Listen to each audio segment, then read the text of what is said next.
السلام عليكم ورحمة الله وبركاته. أعوذ بالله من الشيطان الرجيم. بسم الله الرحمن الرحيم. ويوم يعض الظالم على يديه يقول يا ليتني اتخذت مع الرسول سبيلا يا ويلتى ليتني لم أتخذ فلانا خليلا.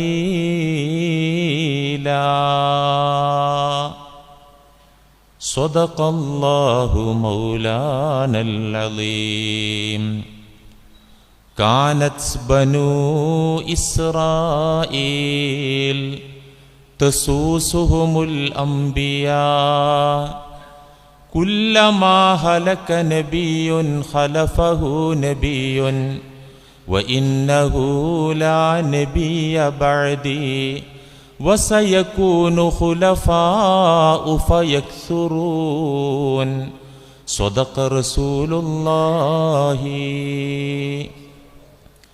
يا رب بالمصطفى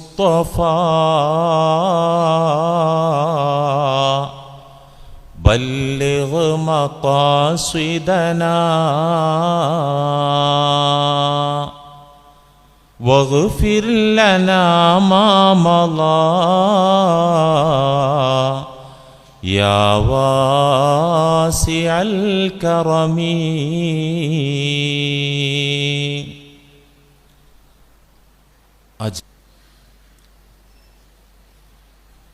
പ്രിയമുള്ളവരെ, നമുക്കൊക്കെയും നന്നാകാൻ സൽസ്വഭാവികളും സൽഗുണ സമ്പന്നരും സൽവൃത്തരുമായി നന്നായി രക്ഷപ്പെടാൻ പരിശുദ്ധ ദീനുൽ ഇസ്ലാം വരച്ചുകാട്ടിയ 3 വഴികളിൽ 2 വഴികൾ ഇവിടെ വിശദീകരിച്ച് പറഞ്ഞു കഴിഞ്ഞു.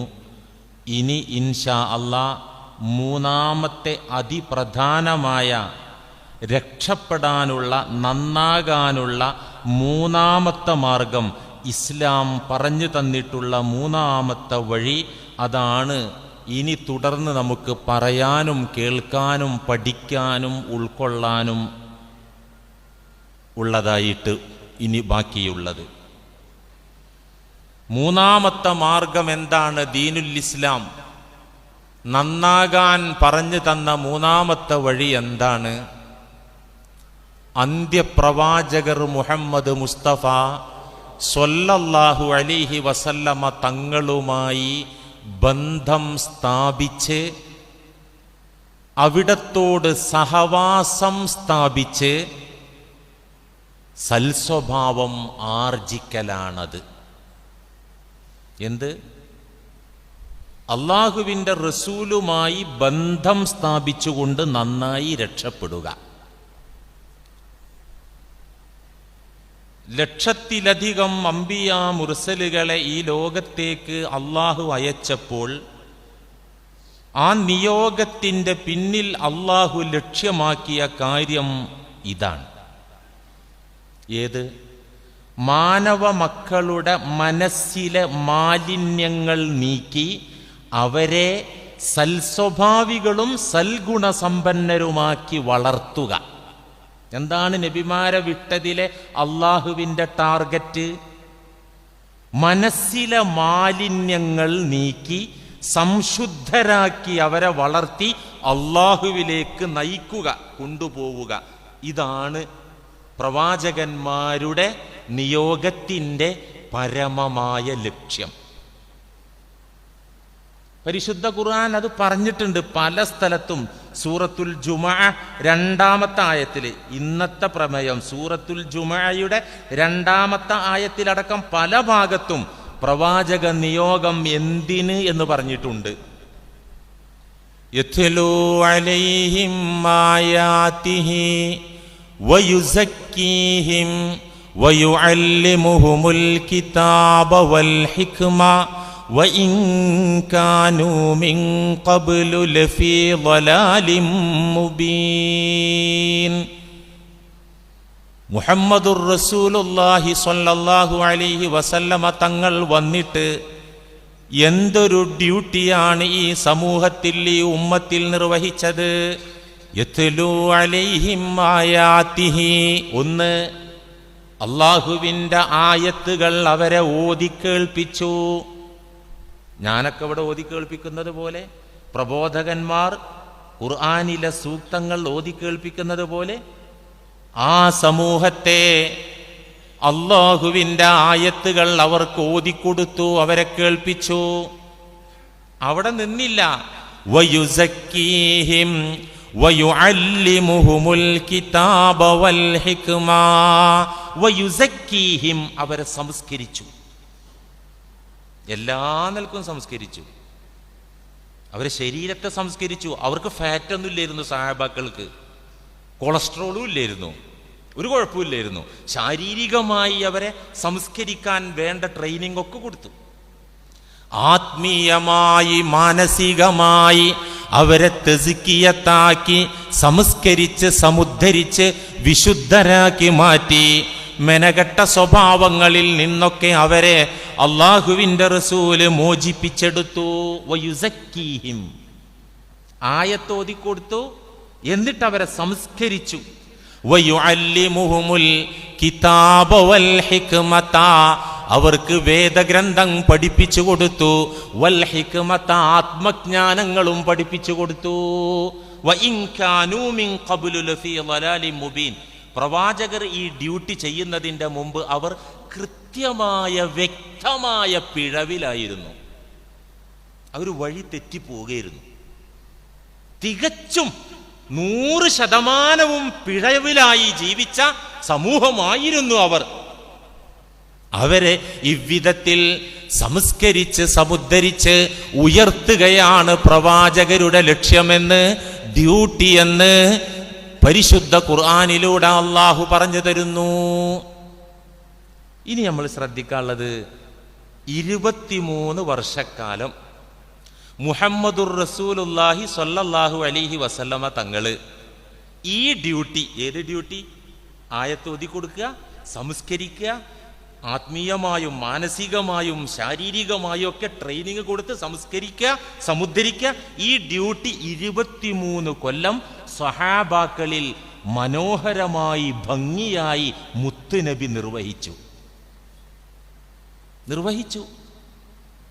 തൽഫലമായി ഗോത്ര സംസ്കാരത്തിൽ ജീവിച്ചിരുന്ന, കള്ളിനും പെണ്ണിനും യുദ്ധത്തിനും വേണ്ടി ജീവിച്ചിരുന്ന കാട്ടാള ജനതയായ അറബ് സമൂഹത്തെ അള്ളാഹുവിൻ്റെ റസൂല് ഇவ்விധത്തിൽ തസ്കിയത്താക്കിക്കൊണ്ട് അവരെ നക്ഷത്ര തുല്യരാക്കി മാതൃകാ പുരുഷന്മാരാക്കി വളർത്തി. ഈ ഡ്യൂട്ടി സ്വഹാബാക്കളിൽ കൃത്യമായിട്ട് ഭംഗിയായിട്ട് മനോഹരമായിട്ട് ചെയ്തു. സ്വഹാബാക്കൾ ആദ്യം എങ്ങനെയായിരുന്നു, പിന്നെ എങ്ങനെയായിരുന്നു? അതുപോലത്തെ യുക്തിവാദികളും എക്സ് മുസ്ലിങ്ങളൊക്കെ ചരിത്രത്തെ വികലമാക്കി പറയുന്നതൊന്നുമല്ല കാര്യം. ലോകം കണ്ട അമുസ്ലിങ്ങളായ ബുദ്ധിജീവികൾ, ചരിത്രകാരന്മാർ 6-ാം നൂറ്റാണ്ടിൻ്റെ ജനതയുടെ പതനവും അവരുടെ മൃഗീയ ഗുണങ്ങളും അവർ വഴിതെറ്റിയതും രേഖപ്പെടുത്തിയിട്ട് അഷ്റഫുൽ ഖൽഖ് അവരിൽ സ്ഥാപിച്ച സ്വാധീനത്തിന്റെ ചരിത്രം അമുസ്ലിങ്ങളായ ചരിത്രകാരന്മാർ കൃത്യമായിട്ട് രേഖപ്പെടുത്തിയിട്ടുണ്ട്.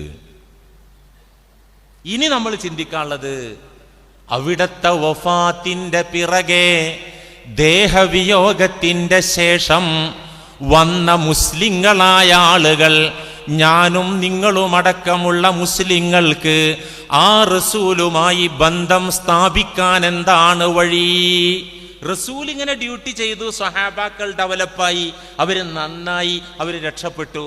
റസൂലിന്റെ വഫാത്തിനു ശേഷം വന്ന നമ്മളടക്കമുള്ള മുസ്ലിമീങ്ങൾക്ക് റസൂലുള്ളാഹി തങ്ങളുമായിട്ട് ലിങ്ക്ഡാകാൻ, കണക്റ്റഡ് ആകാൻ, ബന്ധം സ്ഥാപിക്കാൻ, സഹവസിക്കാൻ എന്താണ് മാർഗം? ഇതിനൊരു വഴി വേണ്ടേ? ഇവിടെ വേറൊരു നബി ഇല്ലല്ലോ, ഇനി വരൂല്ലല്ലോ. ഇന്നും എന്നും നേതാവ് അവിടെ നിന്ന് തന്നെയല്ലേ അല്ലേ? എങ്ങനെ നേതൃത്വം നൽകുന്നത് എനിക്കും നിങ്ങൾക്കും? കടലാസ് കഷ്ണത്തിലൂടെയാണോ? അല്ല, കടലാസിലൂടെ അല്ല. പലരും അങ്ങനെ തെറ്റിദ്ധരിച്ചു. റസൂലുള്ളാഹി നമുക്ക് നേതൃത്വം നൽകുന്നത് ബുഖാരിയിലൂടെയും മുസ്ലിമിലൂടെയാണ്, കടലാസിലൂടെയാണ്. ശരിയല്ല അത്. അതൊക്കെ ഞാൻ പറഞ്ഞല്ലോ 3-ാം നൂറ്റാണ്ടിൽ വന്നതാ. ഉത്തമ നൂറ്റാണ്ടിന്റെ ലാസ്റ്റ് ഭാഗത്താണ് ഈ കടലാസ് യുഗമൊക്കെ വന്നത്. അതിന്റെ മുമ്പ് അതില്ല. പിന്നെ എങ്ങനെ ബന്ധം സ്ഥാപിക്കും? ഈ ചോദ്യത്തിന്റെ ഉത്തരം മുസ്ലിം ലോകം പരക്കെ അംഗീകരിക്കുന്ന സ്വഹീഹുൽ ബുഖാരിയിലും സ്വഹീഹ് മുസ്ലിമിലും റിപ്പോർട്ട് ചെയ്യപ്പെട്ട പ്രമാണയോഗ്യമായ ഒരു ഹദീസ്.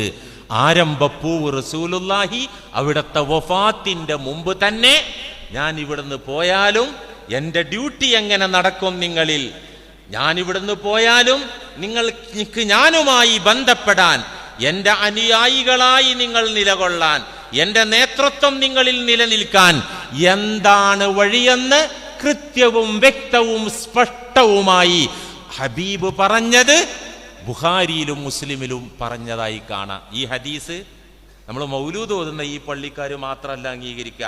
അപ്പുറത്തൊരു പള്ളിയുണ്ട് മൗലൂദ് ഓതാത്ത, ഇപ്പുറത്ത് വേറൊരു പള്ളിയുണ്ട് മൗലൂദ് ഓതാത്ത, അവരൊക്കെ അംഗീകരിക്കുന്ന ഹദീസാണ് ഈ ഹദീസ്. ഇപ്പൊ നമ്മൾ ഒരു ഔലു സുന്നത്തി വൽ ജമാഅത്തിന്റെ സ്പെഷ്യൽ ഹദീസാണെന്ന് നിങ്ങൾ വിചാരിക്കണ്ട. മുസ്ലിം ലോകത്തെ എല്ലാവരും അംഗീകരിക്കുന്ന ഹദീസാണ്. എന്താണ് റസൂലുള്ളാഹി പറഞ്ഞത്? കാനത്ത് ബനു ഇസ്രായീൽ തസൂസുഹുമുൽ അംബിയാ. സ്വഹാബി വര്യനായ അബൂ ഹുറൈറ റളിയല്ലാഹു അൻഹു പറയുന്നു, റസൂലുള്ളാഹി വഫാത്തിന്റെ മുമ്പ് പറഞ്ഞു തന്ന പ്രസക്തമായ ഒരു വചനം ഇതാ, മാലോകരെ നിങ്ങൾ കേട്ടോളൂ. പൂർവീകരായ ഇസ്രായേലിയരായ ജനത, അവരെ നയിച്ചിരുന്നത്, അവർക്ക് നേതൃത്വം നൽകിയിരുന്നത് അൽ അംബിയാ, നബിമാരാണ് അവരുടെ നേതാക്കന്മാരായി വന്നത്. ഇസ്രായേലികൾക്ക് നബിമാരാണ് നേതാക്കന്മാരായി വന്നത്. കുല്ലമാ ഹലക നബിയുൻ ഖലഫഹു നബിയുൻ, ഒരു നബി വഫാത്തായാൽ, ഒരു നബി ഹലാക്കായാൽ അഥവാ മരിച്ചുപോയാൽ, ഖലഫഹു നബിയുൻ, അടുത്ത നബി പ്രതിനിധിയായി വരും. ആ നബി മരിച്ചാൽ ഖലഫഹു നബിയുൻ, അടുത്ത നബി പ്രതിനിധിയായി വരും. ഇങ്ങനെ ആവശ്യാനുസരണം ഇസ്രായേലി മക്കളിലേക്ക് അള്ളാഹു നബിമാരെ നേതാക്കന്മാരായി പറഞ്ഞയച്ചു. എന്നാൽ കേട്ടോളൂ, വഇന്നഹു ലാ നബിയ ബഅദി, എന്റെ പിറകിൽ ഇനി ഒരു നബി വരാനും ഇല്ല. അന്ന് നബിമാര് വന്നു, ഒരു നബി പോയാൽ അടുത്ത നബി വരികയാണ് പ്രതിനിധിയായിട്ട്. ആ ഡ്യൂട്ടി അങ്ങനെ നടന്നു. എന്നാ കേട്ടോളൂ, എന്റെ പിറകിൽ നബിയില്ല, ഞാൻ ഖാത്തിമുൽ അംബിയ ആണ്, അംബിയാക്കളുടെ സീല, മുദ്രയാണ്. ഇനി പിറകെ നബി വരാനില്ല എനിക്ക് പിറകെ. ഇനിയിപ്പോ എന്താ ചെയ്യാ? നബി ഇവിടെ വരൂല്ല, ഞാനാണെങ്കിൽ പോവാണ്. അപ്പൊ എന്താ ചെയ്യാ? ആ ഞാൻ എങ്ങനെ ആ പ്രവാചകരെ പിന്നെ എങ്ങനെ ലിങ്ക് ഉണ്ടാക്കും, ബന്ധമുണ്ടാക്കും? അതാണ് തുടർന്ന് പറയുന്നത്, വസയകൂനു ഖുലഫാ, നബിമാരുടെ സ്ഥാനത്ത് അള്ളാഹുവിനെ പരിചയപ്പെടുത്താൻ, അള്ളാഹുവിലേക്ക് വിളിക്കാൻ, മാനവ മക്കളുടെ മനസ്സിലെ മാലിന്യം നീക്കി സംസ്കരിക്കാൻ, കിതാബും ഹിക്മത്തും പഠിപ്പിക്കാൻ ഇനി നബി എന്റെ പിറകിലില്ല. വസയകൂനു ഖുലഫാ, നബിമാരുടെ അനന്തരാവകാശികളായ പ്രതിനിധികൾ വരും മക്കളെ. ഓരോ രാജ്യത്തേക്കും വരും, ഓരോ നാട്ടിലേക്കും വരും, ഓരോ ഭാഷക്കാരിലേക്കും വരും, ഓരോ വൻകരകളിലേക്കും വരും. വസയകൂനു ഖുലഫാ, ഈ ഖലീഫമാര് 4 അല്ല, 14 അല്ല, 40 അല്ല. ആത്മീയതയും രാഷ്ട്രീയവും സമന്വയിപ്പിച്ച ഖിലാഫത്ത് 4 ആയിരിക്കാം. പക്ഷേ ആത്മീയ ഖിലാഫത്ത്, ദീനുൽ ഇസ്ലാമിന്റെ നായകത്വം, ഇമാമിയത്ത്, റസൂല് ചെയ്ത സംസ്കരണത്തിന്റെ ഡ്യൂട്ടി അത് ചെയ്യുന്ന ഖലീഫമാർ ഫയക്സുറൂൻ. അറബ് ഭാഷ പഠിച്ചവർക്കറിയാ എന്താണ് ആ പറഞ്ഞതെന്ന്. ഫയക്സുറൂൻ, ഈ ഖലീഫമാർ 4 അല്ല, ധാരാളം. കസീർ എന്ന് പറഞ്ഞാൽ എന്താ? പെരുത്തുണ്ടാകും, ഒത്തിരി ഉണ്ടാകും, ധാരാളം വന്നുകൊണ്ടിരിക്കും. ഫയക്സുറൂൻ. ഇത്ര പറഞ്ഞപ്പോ സ്വഹാബാക്കൾ ചോദിച്ചു, ഖാലു ഫമാ തഅ്മുറുനാ യാ റസൂലല്ലാഹ്, അങ്ങ് പോയാൽ അങ്ങയുടെ ഖലീഫമാർ ഈ ഭൂലോകത്ത് വരുമെന്ന് പറയുമ്പോ അങ്ങ് എന്താ ഞങ്ങളോട് കൽപ്പിക്കുന്നത് ഈ വിഷയത്തില്? ഖാല, അവിടുന്ന് മറുപടി പറഞ്ഞു, ഫൂബി ബൈഅത്തിൽ അവ്വലി ഫൽ അവ്വലി. ഓരോ ഖലീഫമാര് വരുമ്പോ, പ്രവാചകന്മാരുടെ പ്രതിനിധികൾ വരുമ്പോ, അംബിയാ മുർസലുകളുടെ അനന്തരാവകാശികളായ മഹാന്മാരായ ഇമാമുകൾ, മഹാജ്ഞാനികൾ, വിശുദ്ധരായ മഹാപണ്ഡിതന്മാർ നിങ്ങളിലേക്ക് നബിമാർ ചെയ്യുന്ന ഡ്യൂട്ടി ചെയ്യാൻ വന്നാൽ ഓരോരുത്തരെയായി നിങ്ങൾ അനുസരിച്ചേക്കണം. നിങ്ങൾ അനുസരിക്കുമെന്ന പ്രതിജ്ഞയെടുത്ത് അനുസരിച്ചേക്കണം. അഅ്തൂഹും ഹഖ്ഖഹും, അവരുടെ അവകാശം നിങ്ങൾ വകവെച്ചു കൊടുക്കണം. അവരർഹിക്കുന്ന ആദരവ് നിങ്ങൾ വകവെച്ചു കൊടുക്കണം. അവരെ നിങ്ങൾ അനുസരിക്കണം. അവരോടുള്ള ഹക്ക് നിങ്ങൾ കൊടുത്തു വീട്ടണം. ഇല്ലെങ്കിൽ അള്ളാഹു നിങ്ങളെ പിടികൂടും എന്ന മുന്നറിയിപ്പും നബി സല്ലല്ലാഹു അലൈഹി വസല്ലമ നടത്തിയതായിട്ട് കാണാം. ഇപ്പൊ കൂടുതൽ ബുഖാരി ഹദീസ് ഒന്നും ഓതണ്ടാന്നേ, അതൊന്നും ഉദ്ധരിക്കണ്ടാന്നേ. ഖുർആനും ഹദീസും നമ്മുടെ പ്രമാണങ്ങളും നമ്മുടെ പ്രാർത്ഥനകളും ഒക്കെ ഈ സത്യമാണ് പറയുന്നത്. നിങ്ങൾക്ക് നന്നാകണമെങ്കിൽ നല്ല ഒരാളുമായിട്ടുള്ള കോണ്ടാക്ട് അതന്നെ. അതിപ്പോ നമ്മൾ കൊച്ചു കുട്ടികൾക്ക് പള്ളിക്കൂടത്തിൽ അല്ലേ മുല്ലപ്പൂം പൊടി ഏറ്റുകിടക്കും കല്ലിനുമുണ്ടാം സൗരഭ്യം. ഞാനൊക്കെ പഠിക്കുന്ന കാലത്ത് പ്രൈമറി തലത്ത് തന്നെ പഠിച്ച കവിതയാണത്. ചന്ദനം ചാരിയാൽ ചന്ദനം മണക്കും, ചാണകം ചാരിയാൽ ചാണകം മണക്കും. അപ്പൊ റസൂലിന്റെ ഖലീഫയായ പ്രതിനിധിയായ ആ ഗുണങ്ങൾ ജീവിതത്തിൽ പകർത്തുന്ന ഒരാളുമായിട്ടുള്ള ബന്ധവും സഹവാസവും, അതിലൂടെ റസൂലിനെ നമുക്ക് ബന്ധപ്പെടാൻ സാധിക്കും. ഈ സത്യം ഈ പരമസത്യം ഖുർആനും ഹദീസും പ്രമാണങ്ങളും പ്രാർത്ഥനകളും ഒക്കെ പറയാം. ഖുർആൻ നോക്കുക, ഖുർആൻ എന്ന് പറഞ്ഞാൽ എല്ലാം ഇമ്പോർട്ടൻ്റാ. അതിലെ ഓരോ കെലിമത്തും അക്ഷരങ്ങളും അമൂല്യമായ രത്നങ്ങളാണ്. പക്ഷേ ആ ഖുർആനിന്റെ ബേസ്, തറ ഏതാ ഖുർആന്റെ തറ? അസാസുൽ ഖുർആൻ ഏതാ? കൻസുൽ ഖുർആൻ, ഖുർആനിലെ നിധി, കനകക്കട്ടി, നിധിയുടെ കനകക്കട്ടി ഏതാ? ഉമ്മുൽ ഖുർആൻ, ഖുർആനിന്റെ മാതാവ് എന്ന പേരിൽ അറിയപ്പെടുന്ന സൂറത്ത് ഏതാ? സൂറത്തുൽ ഫാത്തിഹ. നമ്മളിവിടെ ഖുർആൻ ക്ലാസ്സിൽ അത് പറഞ്ഞു പോയതാ, പക്ഷെ എല്ലാവരും ഇത് കേട്ടിട്ടില്ലല്ലോ. ഖുർആനിന്റെ മാതാവായ ഫാത്തിഹ, ഖുർആനിലെ നിധിയായ ഫാത്തിഹ, ഖുർആനിന്റെ ബേസായ അടിത്തറയായ ഫാത്തിഹ. ഈ ഫാത്തിഹയുടെ ഉള്ളടക്കം എന്താ? 7 ആയത്തുകൾ, സബ്ഉൽ മസാനി, 7 ആയത്തുകൾ. ഈ 7 ആയത്തുകളിൽ ഏറ്റവും ഇമ്പോർട്ടന്റ് ആയ ആയത്തേതാ? 6ഉം 7ഉം. 5 ആയത്ത് ഖുർബാനാണ്. അള്ളാഹുവിന്റെ മുന്നിൽ ഒരു കാര്യം ചോദിക്കാൻ വേണ്ടിയിട്ടുള്ള ഇൻട്രഡക്ഷനുകളാണ്, സമർപ്പണാണ്. ആദ്യം ബിസ്മില്ലാഹിർ റഹ്മാനിർ റഹീം, അൽഹംദുലില്ലാഹി റബ്ബിൽ ആലമീൻ, അർറഹ്മാനിർ റഹീം, മാലികി യൗമിദ്ദീൻ, ഇയ്യാക നഅ്ബുദു വ ഇയ്യാക നസ്തഈൻ. ഇത് ഖുർബാൻ. അള്ളാഹുവിന്റെ മുന്നിൽ കാണിക്ക വെച്ച് സമർപ്പിക്കുക. എന്തിനായി കാണിക്ക വെച്ച് സമർപ്പിക്കണേ? ഇനി ഒരു കാര്യം ചോദിക്കാൻ പോവാണ്, ഒരു ദുആ. ആ ദുആക്ക് ശേഷം ആ ദുആന്റെ വിശദീകരണം. ഫാത്തിഹ കഴിഞ്ഞു. ഇതിലേറ്റവും മർമ്മം, ഫാത്തിഹയുടെ മർമ്മം ആ ദുആ, ഇഹ്ദിനസ് സിറാത്തൽ മുസ്തഖീം എന്ന ദുആ. ഇതാ മർമ്മം. ഈ ദുആന്റെ പേരെന്താ അറിയോ?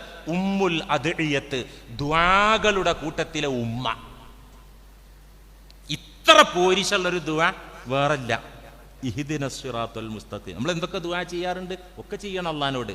പക്ഷേ ദുആയുടെ കൂട്ടത്തിലെ മാതാവായ ഇഹ്ദിനസ് സിറാത്തൽ മുസ്തഖീം എന്താ പറയുന്നത്? പടച്ചോനെ, ഞങ്ങളിപ്പോ ഒരു തരം ലെവലില്ലാത്ത, ദിശാബോധമില്ലാത്ത, വഴിവിട്ട ജീവിതാണ് നയിക്കുന്നത്. അല്ലാഹ് ക്ലിയർ ആയിട്ടില്ല, വഴി ക്ലിയർ ആക്കി തരണം, നേർവഴിയിലേക്ക് നയിക്കണം അല്ലാഹ്, നന്നാക്കണം അല്ലാഹ്, ഞങ്ങളുടെ സ്വഭാവം നന്നാക്കണം, ഞങ്ങൾക്ക് ഹിദായത്ത് തരണം, ഞങ്ങൾക്ക് ഈമാന് തരണം, ഞങ്ങൾക്ക് തഖ്വ തരണം, ഞങ്ങൾക്ക് സൗഖ്യം തരണം, എല്ലാം ഉൾക്കൊള്ളുന്ന ഹിദായത്ത് അത് ഞങ്ങൾക്ക് വേണം അല്ലാഹ്. എന്നിട്ട് ആ ഹിദായത്ത് എവിടെയെന്നാ പിന്നെ പറയുന്നത്?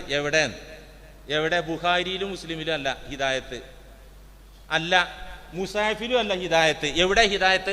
സിറാത്തുല്ലദീന അൻഅംത അലൈഹിം ഗൈറിൽ മഗ്ദൂബി അലൈഹിം വലദ്ദാലീൻ. എവിടെയാണ് ഹിദായത്ത് ഉള്ളത്? അല്ലാഹുവേ, നീ അനുഗ്രഹിച്ച, നിന്റെ കോപം ഒരിക്കലും സമ്പാദിക്കാത്ത, ഒരിക്കലും വഴിതെറ്റാത്ത നേർവഴിയിൽ പോകുന്ന വിശുദ്ധരുടെ കൂട്ടത്തിൽ ഉൾപ്പെടുത്തണം. അവിടെ ഹിദായത്ത്. ഈ ഖലീഫമാരെ കുറിച്ചാണ് ആ പറയുന്നത്. ഫാത്തിഹയിൽ പറയുന്നത് നബിമാരെ കുറിച്ചും, നബിമാരുടെ ശേഷക്ക മിനൻ നബിയീന വസ്സുദ്ദീഖീന വശുഹദാഇ വസ്സാലിഹീൻ. നബിമാര് കഴിഞ്ഞാൽ പിന്നെ സുദ്ദീഖുകൾ, ഔലിയാക്കള്, അവരെന്നെ ഖലീഫമാര്. ഒന്നാമത്തെ ഖലീഫ ആരാ? അബൂബക്കർ സിദ്ദീഖ് റളിയല്ലാഹു അൻഹു അല്ലേ? പിന്നെ സിദ്ദീഖുകൾ, അവിടുത്തെ അനുയായികളായ സിദ്ദീഖുകൾ ലോകത്ത് വന്നിട്ടുണ്ട്, വന്നുകൊണ്ടിരിക്കുന്നുണ്ട്, വരണം. അതിനപ്പോ ഈ ദുആ, പടച്ചോനെ വഴി ക്ലിയറാക്കണം. ഏത് വഴി? ഏതോ ഓഫീസിൽ നിന്നിറങ്ങുന്ന വാറോലയുടെ വഴിയല്ല അല്ലാഹ്, എ ഗ്രൂപ്പിന്റെ വഴിയല്ല അല്ലാഹ്, ബി ഗ്രൂപ്പിന്റെ വഴിയല്ല അല്ലാഹ്, ആളുകൾ ഉണ്ടാക്കി തീർക്കുന്ന ഫിത്ന ബോർഡിന്റെ വഴിയല്ല അല്ലാഹ്, സംഘടനാ പക്ഷപാതിത്വത്തിന്റെ വഴിയല്ല അല്ലാഹ്. ഏത് വഴി? നീ അനുഗ്രഹിച്ച, നിന്റെ കോപം സമ്പാദിക്കാത്ത, ജീവിതത്തിൽ ഒരിടത്തും വഴി തെറ്റാത്ത വിശുദ്ധരുടെ വഴിയിൽ എന്നെ ചേർക്കണേ അല്ലാ, അവർക്കൊപ്പം എന്നെ ചേർക്കണേ അല്ലാ. ഇത് ഫാത്തിഹയെ കൂട്ടരെ, ഇത് വേറെന്തോ കുന്ത്രാണ്ടം പറയല്ല. ഞാനും നിങ്ങളും ഒരു ദിവസം 17 തവണ പാരായണം ചെയ്യുന്ന, നിസ്കാരത്തിലോതുന്ന ഫാത്തിഹയുടെ പ്രമേയായി പറഞ്ഞത്. ഈ ആയത്ത് വിശദീകരിച്ച് മുഫസ്സിറുകളിലെ പ്രബലരായ പ്രസിദ്ധരായ എല്ലാ ഗ്രൂപ്പുകാരും അംഗീകരിക്കുന്ന തഫ്സീറാണ് ഇമാം റാസി റഹിമഹുല്ലയുടെ തഫ്സീറുൽ കബീർ. ഞാൻ നേരത്തെ പറഞ്ഞ പള്ളിക്കാരൊക്കെ ഉദ്ധരിക്കും. ആ തഫ്സീറിലെ ഈ ആയത്ത് വിശദീകരിക്കുകയാണ്. ലാ സബീല ഇലൽ വുസൂലി ഇലാ മഖാമാത്തിൽ ഹിദായത്തി വൽ മുകാശഫത്തി. ഒരാൾക്ക് ഹിദായത്തിന്റെ ഉന്നത തലങ്ങളിൽ എത്തിപ്പെടാൻ വഴിയില്ല. ഹിദായത്ത് എന്ന് പറഞ്ഞാൽ എന്താ? നേരായ വഴി. എവിടെയും വേണം ഹിദായത്ത്. പള്ളിയിൽ വരുമ്പോൾ മാത്രമല്ല ഹിദായത്ത്, കുടുംബജീവിതത്തിൽ ഹിദായത്ത് വേണം, മക്കളെ പരിപാലിക്കുന്നിടത്ത് ഹിദായത്ത് വേണം, കച്ചവടത്തിൽ ഹിദായത്ത് വേണം, വ്യവഹാരങ്ങളിലും വ്യക്തികളുമായുള്ള ബന്ധത്തിലും അവിടെയൊക്കെ ഹിദായത്തുണ്ട്. അതാണ് മഖാമാത്തുൽ ഹിദായത്ത് എന്ന് പറഞ്ഞത്. ഹിദായത്തിന്റെ ഉന്നത തലങ്ങളിൽ ഒരാൾക്കും എത്താൻ പറ്റില്ല. വൽ മുകാശഫത്തി, മുകാശഫത്ത് പറഞ്ഞാൽ തെളിഞ്ഞ ചിന്ത. നബിമാർക്ക് ഉണ്ടായിരുന്ന പ്രത്യേകത എന്തേന്നു? വഹയ്യ് അല്ലേ? അള്ളാഹു തെളിഞ്ഞ ചിന്ത ഇട്ടുകൊടുക്കുന്നതിന്റെ പേരാണ് വഹയ്യ് നബിമാർക്ക്. നബിമാർക്ക് ശേഷമുള്ള ഖലീഫമാർക്ക് അള്ളാഹു സ്വാലിഹീങ്ങൾക്ക്, മുത്തഖീങ്ങൾക്ക്, മുഅ്മിനീങ്ങൾക്ക് മുകാശഫത്ത് ഇട്ട് കൊടുക്കും, തെളിഞ്ഞ ചിന്ത. എന്താ? ഒരു കാര്യം 2 റക്അത്ത് ഇസ്തിഖാറത്തിന്റെ സുന്നത്ത് നിസ്കരിച്ചിട്ട് അള്ളാഹിനോട് ദുആ ചെയ്ത് ആലോചിക്കുമ്പോൾ ക്ലിയറായ മെസ്സേജ് അവിടുന്ന് വരും. റബ്ബാനിയായ ടവറിൽ നിന്ന് പടച്ചതമ്പുരാന്റെ സിഗ്നൽ ഇങ്ങോട്ട് വരും. കൃത്യം ആ വഴിക്ക് പോയാൽ തെറ്റൂല, ക്ലിയർ ആയിരിക്കും. ഇതിനാ മുകാശഫത്ത് പറഞ്ഞ. അതെന്തോ അമേരിക്കയിൽ ഉണ്ടാക്കിയ പോത്താമ്പി എന്ന് വിചാരിക്കണ്ട. മുകാശഫ എന്നൊക്കെ പറഞ്ഞാല് തെളിഞ്ഞ ചിന്ത, ക്ലിയറായ ചിന്ത, സിഗ്നൽ കൃത്യമായിട്ട് കിട്ടുക. ഇലാഹിയായ ടവറിൽ നിന്ന് സിഗ്നൽ കൃത്യമായി കിട്ടുക. ഇത് കിട്ടൂല ഒരാൾക്കും. ഹിദായത്തിന്റെ വഴിയിൽ ഒരാളും എത്തൂല. ഇല്ലാ ഇദഖ്തദാ ബിശൈഖിൻ യഹ്ദീഹി ഇലാ സവാഇ സബീൽ. ഇമാം റാസി റഹിമഹുല്ല ഫാത്തിഹയിലെ 7ാമത്തെ ആയത്ത് വിശദീകരിച്ചു പറയാണ്, ഇത് കിട്ടണമെങ്കിൽ റസൂലുള്ളയുമായി ബന്ധമുള്ള അവിടുത്തെ ഒരു ഖലീഫയായ ഗുരുവിനെ ബന്ധപ്പെട്ട് സഹവസിച്ച് കൊണ്ടല്ലാതെ ആർക്കും സാധ്യമല്ല. ഞാൻ പറയല്ലോ. അപ്പോ റസൂലായിട്ട് ലിങ്ക് കിട്ടാൻ എന്ത് വേണം? ആ സ്വഭാവമുള്ള, ആ സുന്നത്ത് ജീവിതത്തിൽ പകർത്തിയ, 100% അവിടത്തെ പിന്തുടർന്ന ഖലീഫ, പ്രതിനിധി, ആ പ്രതിനിധിയുമായിട്ടുള്ള ബന്ധത്തിലൂടെ ഹിദായത്ത് ക്ലിയർ ആവുള്ളൂ, മുകാശഫത്ത് കിട്ടുള്ളൂ, ഉയരാൻ സാധിക്കുള്ളൂ. അപ്പൊ നമ്മൾ ഒരു ദിവസം 17 തവണ അള്ളാഹിനോട് എന്താ ദുആ ചെയ്യുന്നത്? ഇഹ്ദിനസ് സിറാത്തൽ മുസ്തഖീം സിറാത്തൽ ലദീന അൻഅംത അലൈഹിം ഗൈറിൽ മഗ്ലൂബി അലൈഹിം വലദ്ദാല്ലീൻ ആമീൻ.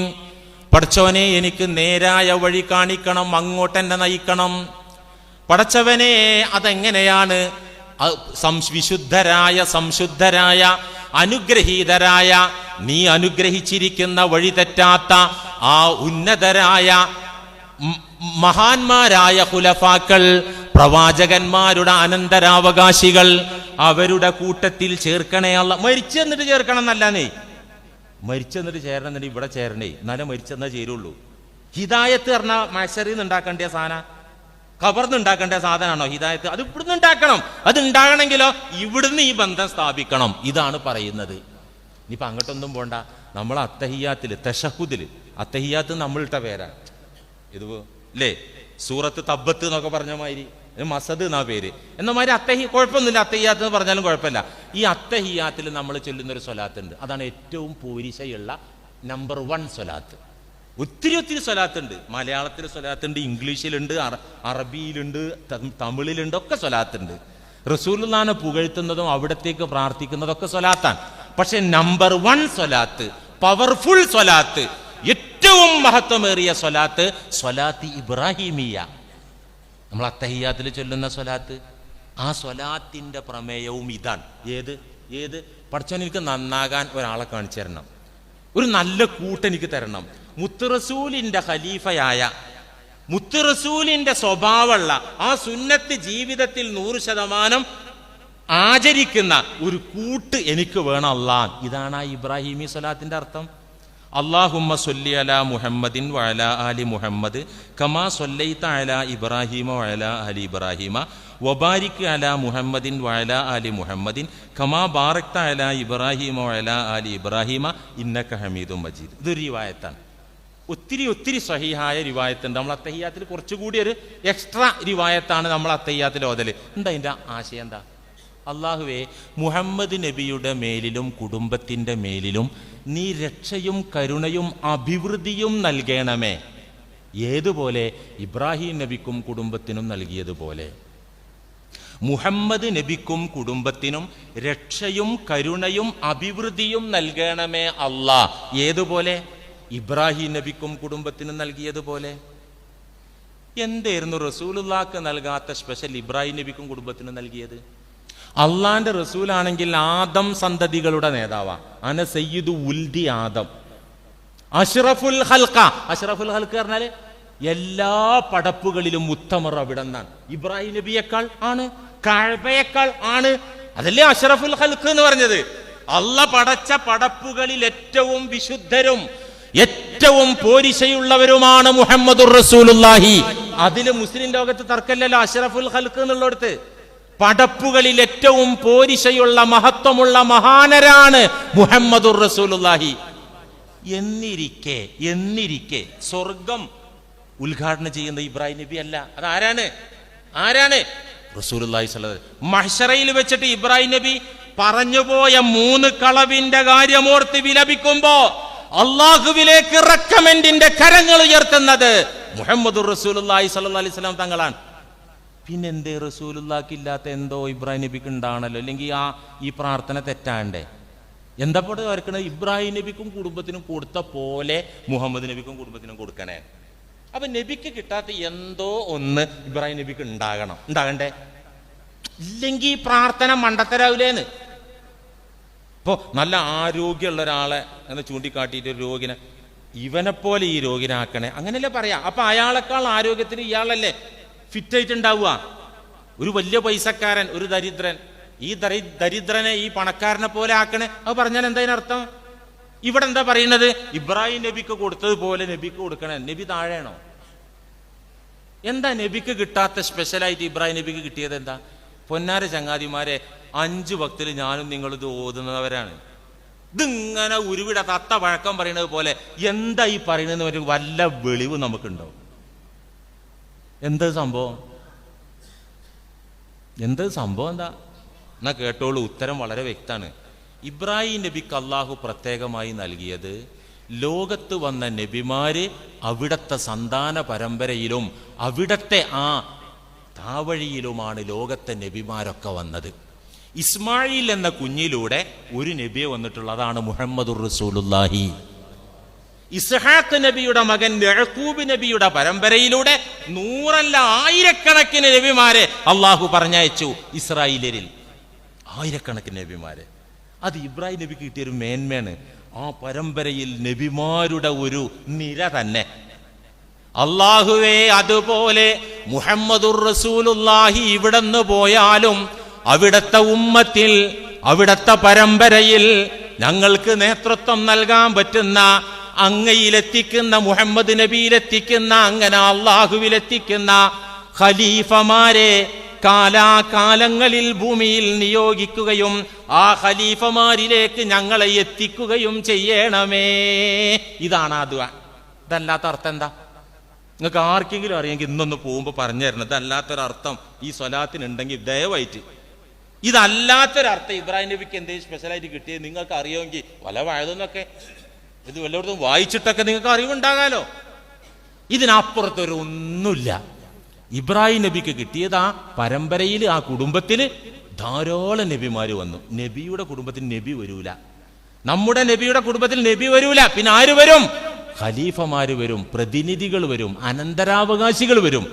പടച്ചോനെ, ആ അനന്തരാവകാശികളിലേക്ക് ഞങ്ങളെ എത്തിക്കണേ എന്നാണ് ഈ സ്വലാത്തിൽ നമ്മൾ ദുആ ചെയ്യുന്നത്. അള്ളാഹു അതിന് അവസരം തരട്ടെ. ഇനിയിപ്പോ പറയാനുള്ള എന്താ അറിയോ? ഒരു കാര്യം വ്യക്തമായി. നബിയായിട്ട് ലിങ്കാകാൻ, നബിയുമായി ബന്ധം സ്ഥാപിക്കാൻ, അങ്ങനെ നന്നാകാനുള്ള റൂട്ടുണ്ട്. അതെന്താണ്? വിശുദ്ധരുമായി സഹവസിക്കുക, ബന്ധപ്പെടുക നല്ലവരുമായി. ഇതാരാ? പള്ളിയിൽ ഉസ്താദാണോ? ഫൈസി ബാക്കവി സഖാഫി ഡിഗ്രി ഉള്ള ആളാണോ? കമീസും പച്ച ഷാളുട്ട ആളാണോ? ആരാണ് ഈ നബിയുടെ ഖലീഫ? അതിൻ്റെ ക്വാളിഫിക്കേഷൻ എന്താണ്? ഇതാ നമുക്ക് ഇനി പരിശോധിക്കാനുള്ളത്. പലരും തെറ്റിദ്ധരിച്ചു. എന്ത് വേഷം കണ്ടിട്ട് ഇതന്നെ നബിന്റെ ഖലീഫാന്ന്. അടുത്ത് കൂടിയപ്പോൾ അവന്റെ ദീനും ദുന്യാവും ഈ കൊള്ളക്കാരൻ കൊള്ളടിച്ചു. കുത്തുപാളെടുത്ത് ദുന്യാവിൽ പിരിവ് മേടിച്ചിട്ട് മുഴുവൻ കൊള്ളടിച്ചു കൊണ്ടുപോയി. ആഖിറത്ത് ചെന്ന ഇവൻ കൈമലർത്തും, ഞാൻ തന്നെ ഇവിടെ ഹലാക്കില, നിന്നെ രക്ഷിക്കാനെന്നും അള്ളാഹിനോട് പറയാനും ശഫാഅത്ത് ചെയ്യാനും എനിക്ക് വഴിയില്ല എന്ന് പറയും.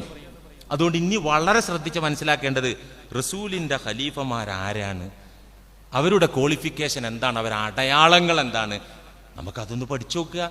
ചിലപ്പോൾ ഈ മൂവാറ്റുപുഴയിൽ കടലവണ്ടി ഉന്തുന്നവനായിരിക്കും യഥാർത്ഥ റസൂലിന്റെ പിൻഗാമി ആയിരിക്കും. ചിലപ്പോ ചെരുപ്പ് കുത്തിയായിരിക്കും റോഡ് സൈഡിൽ നിന്ന് ജനങ്ങളുടെ കീറിയ ചെരുപ്പ് തുന്നുന്ന, ചെരുപ്പ് കുത്തുന്ന മനുഷ്യനായിരിക്കും. ചരിത്രത്തിൽ അങ്ങനെയൊക്കെ ഉണ്ടായിട്ടുണ്ട്, അങ്ങനെയൊക്കെ ചരിത്രത്തിൽ വന്നിട്ടുണ്ട്. പ്രസിദ്ധരാവൂല, ചിലപ്പോൾ പ്രസിദ്ധരാവും, ചിലപ്പോൾ അപ്രസിദ്ധരാവും. ഇൻഷാ അല്ലാഹ് അത് നമുക്ക് തുടർന്ന് പറയാം. അല്ലാഹു സുബ്ഹാനഹു വ തആല വിശുദ്ധരുടെ കൂടെ ഫാത്തിഹയുടെ പ്രാർത്ഥന അന്വർത്ഥമാകും വിധം വിശുദ്ധരുടെ കൂട്ട് നമുക്കൊക്കെയും നൽകുകയും അതുവഴി രക്ഷപ്പെടാനുള്ള വഴി അല്ലാഹു നമുക്കൊക്കെയും ഒരുക്കി തരികയും ചെയ്യുമാറാകട്ടെ.